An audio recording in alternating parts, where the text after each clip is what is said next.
Welcome back to my video channel Guru Inggris. Ya, bagi yang belum subscribe, tolong subscribe dulu ya guys. Biar apa ya? Biar Pak Guru semangat buat channel ini ya. Kok buat channel sih? Buat videonya ya guys.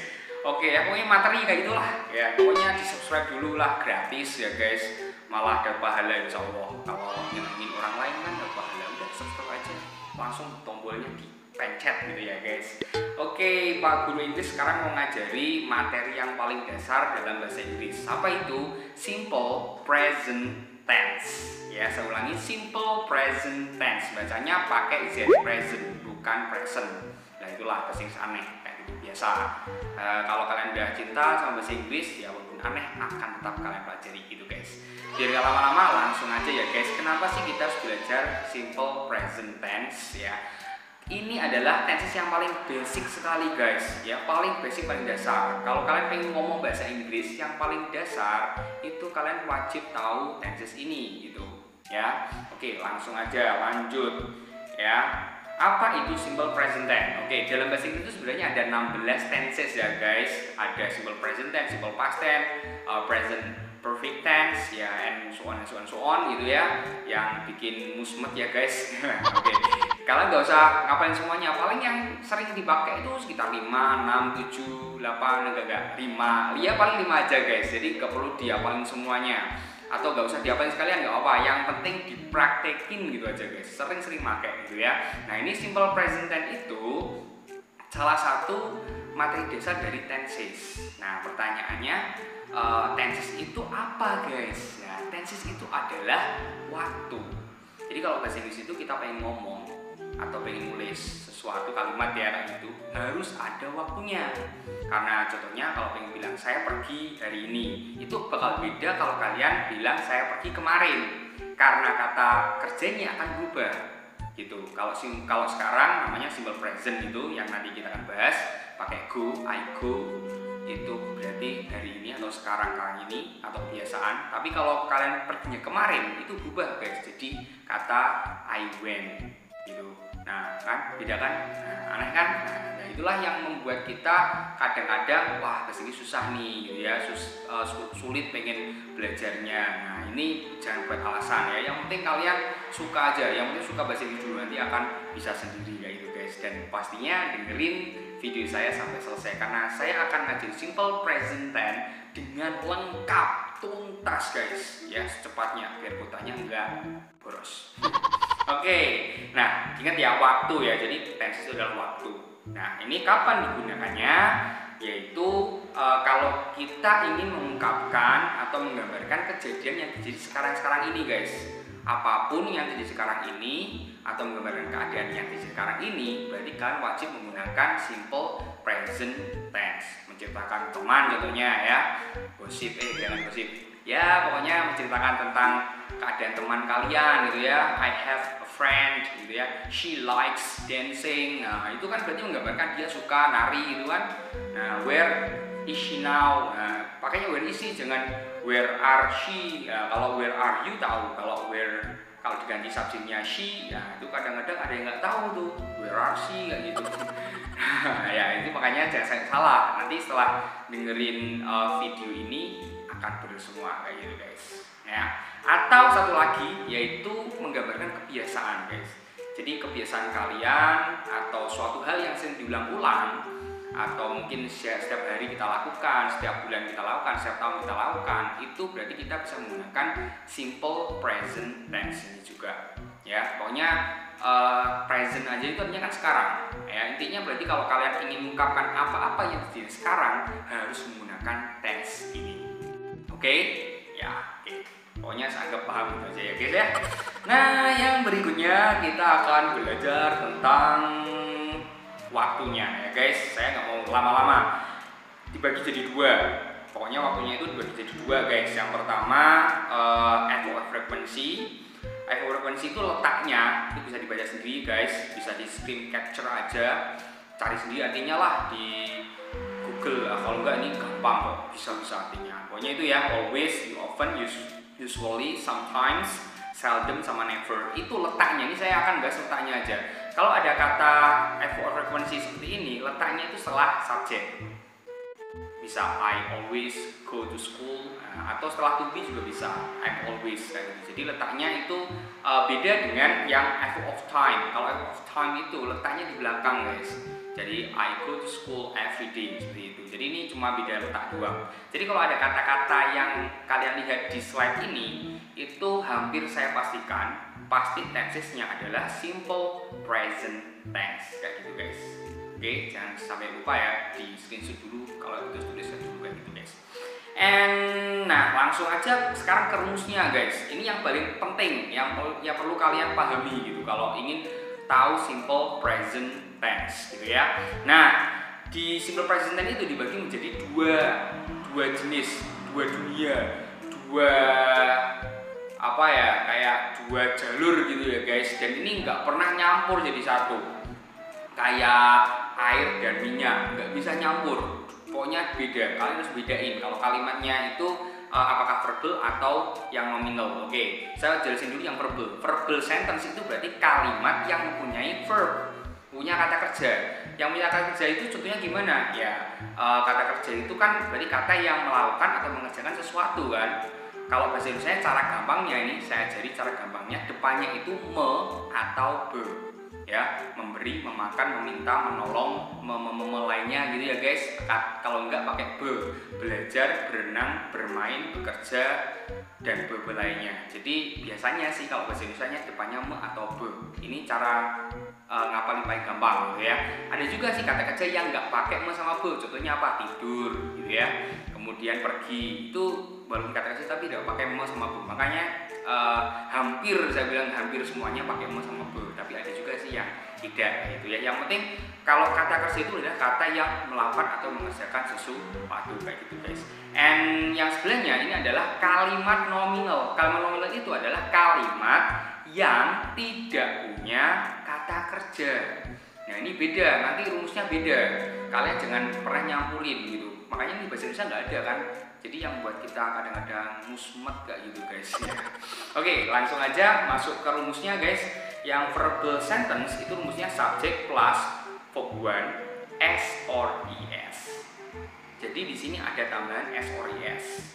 Nah ini yang kadang-kadang kita nggak sadar kalau pengen buat kalimat dalam bahasa Inggris langsung tempelin aja gitu. Padahal kadang-kadang harus tambahin S or es. Nah kadang-kadang gimana Pak Guru? Nah ini saya jelasin ya. Kalau subjeknya itu I, you, they, we, the boys, ini contoh jamak yang pilih satu, itu kata kerjanya nggak perlu dikasih S or es.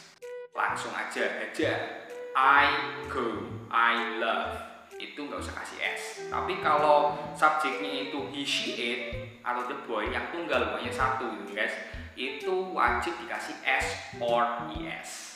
Kayak gitu guys. Cara ngapalnya gimana? Ayu Dewi rak doyan es. Ayu Dewi nggak doyan es. Kalau subjeknya Ayu Dewi berarti kata kerjanya nggak perlu dikasih S kayak gitu guys. Gampang kan ngapalinnya? Oke, saya kasih contoh langsung itu. Ini pasti kalian suka lop-lopan kan? Lope-lope. Nah, itu contohnya langsung. Ini sebenarnya sudah pakai simple present tense. I love you. I love you itu sudah pakai simple present tense, pakai verb 1. Berarti menggambarkan saya itu terbiasa mencintaimu. Kalau enggak, saya sekarang itu cinta sama kamu gitu ya. Udah beda kalau kalian pakai kata I love ada D-nya.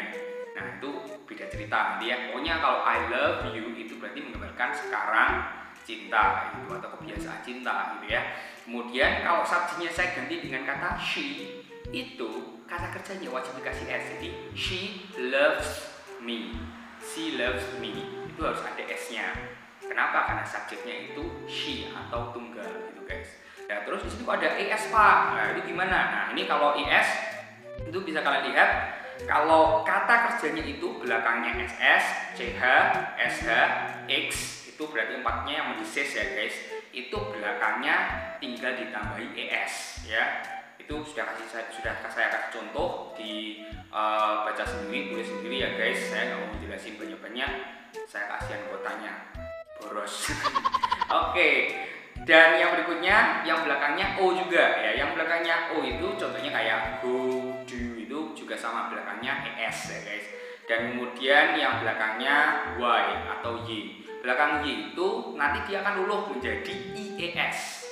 Contohnya study jadi studies gitu ya guys. Tapi ada pengecualian, kalau huruf y-nya itu sebelumnya huruf vokal, itu tetap pakai s saja, nggak perlu jadikan ies. Tapi kalau y sebelum y itu adalah huruf konsonan, huruf mati, berarti harus diluluhkan jadi ies, y-nya hilang. Jadi ya guys, oke di screenshot aja biar cepet gitu ya.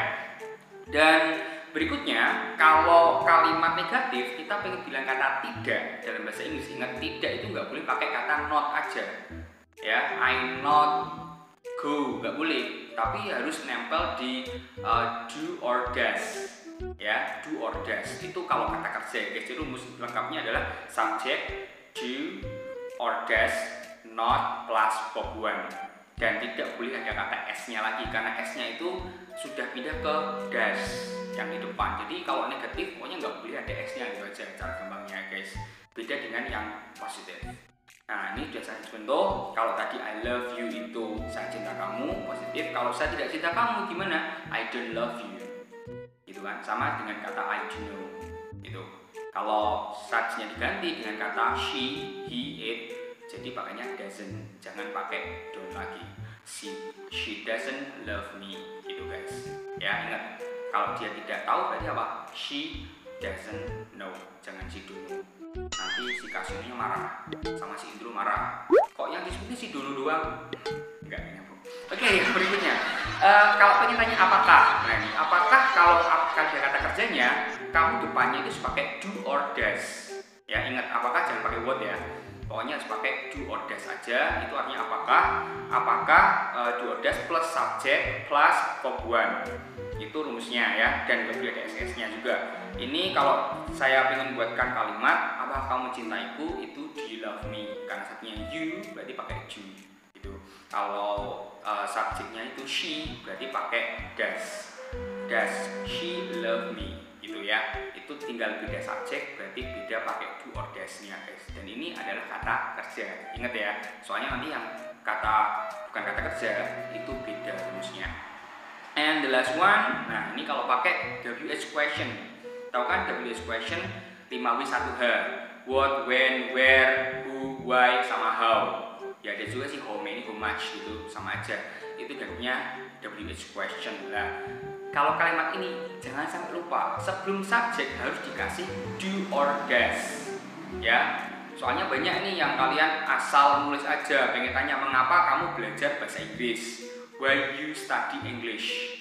Nggak ada kata do does-nya guys, salah, nggak boleh. Kalau bahasa Inggris itu harus ada do does-nya ya. Nah ini saya akan contoh mengapa kamu cintaiku, why do you love me, ada lagunya tuh. Nggak boleh why you love me, nggak boleh. Itu harus ada do or does-nya ya. Contoh lainnya where do you live, ada do-nya kan. Nah itu berarti pakai simple present tense. Dan why does she love me, nah mengapa dia mencintaiku. Nah ini juga pakai does, kenapa? Karena subjeknya she, nggak boleh pakai do ya guys. Ini ciri-ciri ini terjadinya sekarang. Kalau ada do or does itu ciri-ciri terjadinya sekarang, dan pasti ada kata kerjanya. Oke, and here we go. Sekarang yang nominal sentence ya. Nah beda, kalau nominal sentence kalimat yang nggak punya kata kerja itu harus pakai to be guys, harus pakai is, am, are gitu ya. Kalau nggak ada kata kerjanya harus pakai is, am, are. Sebaliknya tadi yang di verbal itu kalian tidak boleh ada is, am, are-nya. Jangan semuanya pakai am semua ya. I am go itu nggak boleh, I am eat nggak boleh ya, karena ini bukan kata kerja. Harus pakai is, am, are, tapi kalau kata kerja malah nggak boleh gitu guys. Rumusnya langsung aja, subject is, am, are plus noun verb. Noun verb itu bisa kata sifat, bisa kata benda, bisa kata keterangan, yang penting bukan kata kerja gitu ya guys. Contoh yang saya berikan adalah I'm happy. Happy kan senang, bukan kata kerja. Nah ini kata sifat, harus kasih kata am, nggak boleh I happy, nggak boleh. Atau kata benda, teacher, she is a teacher, itu harus kasih is, nggak boleh she a teacher. Keterangan contohnya I'm at home, saya di rumah, nggak boleh I at home doang ya. Nah itulah yang dinamakan kalimat nominal. Ingat ya, harus ada is, mr-nya. Kemudian kalau negatifnya itu kalian nggak boleh pakai do sama does lagi, bukan don't sama doesn't lagi, tapi pakainya apa? Isn't atau is not, am not sama are not. Di Indonesia bisa kalian baca sendiri itu hampir sama kayak di atas, cuman tapi kata not aja guys. Jadi kalau saya bilang saya nggak senang, basicnya apa? I'm not happy. Nggak boleh bilang I'm not happy, nggak boleh. Harus ada m-nya di sini, gitu ya. Dan dia bukanlah seorang guru. She is not a teacher. She isn't a teacher.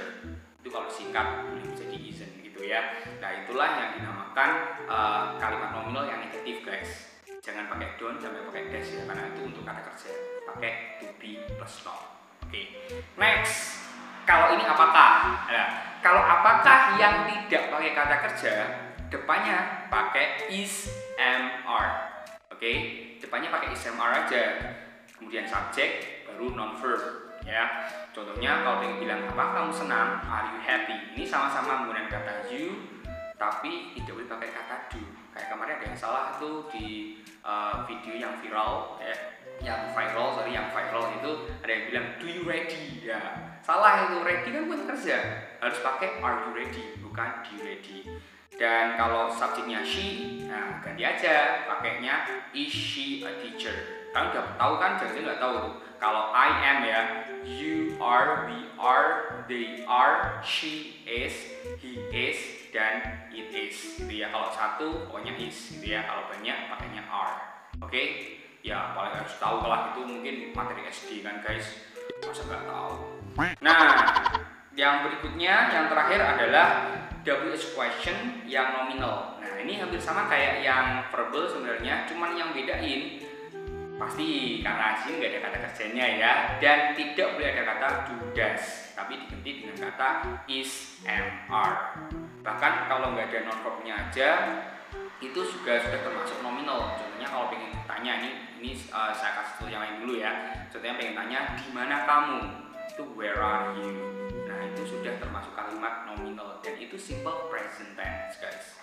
Jadi banyak banget yang pakai simple present tense. Nah contoh lainnya, mengapa kamu senang? Senang bukan kata kerja, berarti why are you happy?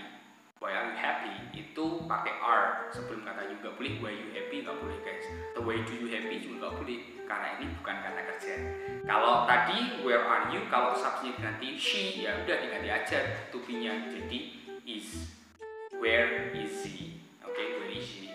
Nah itu cara menggunakan kalimat nominal untuk menggunakan kata tanya, menggunakan di dalam kalimat tanya yang menggunakan 5W1H atau WH question. Oke guys, gitu aja untuk materinya. Saya emang sengaja pakai bahasa Indonesia gitu ya guys, karena ini materi dasar yang wajib kalian ketahui, wajib kalian pahami ya gitu. Oleh karena itu tolong kalau ada yang nggak paham silahkan masuk aja kolom komentar guys, kasih masukan, kasih pertanyaan, nggak apa. Kemudian ini saya juga siapin link untuk latihan di Google Form-nya sejauh mana kalian paham materi ini. Okay, so that's all for today. I hope you have an amazing day guys.